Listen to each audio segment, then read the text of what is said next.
ವರ್ಷ ಕೂಡ ಇಡೀ ಚಿಕ್ಕಪೇಟೆಯಲ್ಲಿ ಎಲ್ಲ ಕಡೆನೂ ಎಲ್ಲ ವಾಲಂಟಿಯರ್ ಬಂದ್ಬಿಟ್ಟು ಏನಾದರೂ ಒಂದು ಕೊಡುಗೆ ಕೊಡಬೇಕು ಸಮಾಜಕ್ಕೆ ಅಂತ ಹೇಳ್ಬಿಟ್ಟು ಏನೋ ಒಂದು ಒಳ್ಳೆ ಕಾರ್ಯಕ್ರಮ ಬಡವರಿಗೆ ಎಲ್ಲ ಕಡೆನೂ ಮಾಡ್ಕೊಂಡು ಬರ್ತಾರೆ. ಅದೇ ರೀತಿ ಈ ವರ್ಷ ಕೂಡ ಭಾರಿ ಹೆಚ್ಚಿನ ಜನಸಂಖ್ಯೆ ಸೇರಿ ಎಲ್ಲರೂ ಒಂದು ಒಳ್ಳೊಳ್ಳೆ ಕಾರ್ಯಕ್ರಮಗಳು ಎಲ್ಲ ಕಡೆ ಕ್ಷೇತ್ರದಾದ್ಯಂತ ಎಲ್ಲ ಕಡೆ ಕೂಡ ಮಾಡ್ತಾಯಿದ್ದಾರೆ ಅಂತ ನನಗೆ ತಿಳಿದು ಬಂದಿದೆ.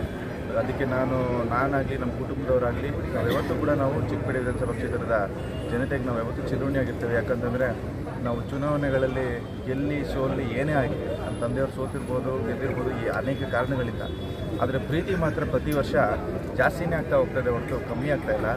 ಅದರಿಂದ ನಾನು ಈ ಸಂದರ್ಭದಲ್ಲಿ ನನ್ನ ಹುಟ್ಟುಹಬ್ಬದಂದು ನಾನು ಕೇಳ್ಕೊಳ್ಳೋದು ಇಷ್ಟೇ, ನಿಮ್ಮೆಲ್ಲರ ಆಶೀರ್ವಾದ ಕೂಡ ನಮ್ಮ ಇಡೀ ಸಮಸ್ತ ನಾಗರಿಕ ಬಂಧುಗಳು ನಮ್ಮ ಚಿಕ್ಕಪೇಟೆ ಆಗಿರಲಿ ಕರ್ನಾಟಕ ಜನತೆ ಆಗಲಿ ಎಲ್ಲರ ಆಶೀರ್ವಾದ ಕೂಡ ನನ್ನ ಮೇಲೆ ಇರಲಿ.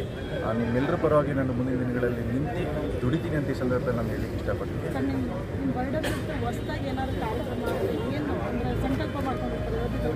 ಇಲ್ಲ, ನಾನು ಹೊಸದಾಗಿ ಏನು ಕಾರ್ಯಕ್ರಮ ನಾನು ರೂಪಿಸ್ಕೊಂಡಿರೋದು ಅಂತಂದರೆ ಇನ್ನು ಮುಂದೆ ಬರ್ತಕ್ಕಂಥ ದಿನಗಳಲ್ಲಿ ಇನ್ನೂ ಹೆಚ್ಚಿನ ರೀತಿ ಜನರಿಗೆ ಸೇವೆ ಮಾಡಬೇಕು ಅನ್ನೋದೇ ನನ್ನ ಕಾರ್ಯಕ್ರಮ.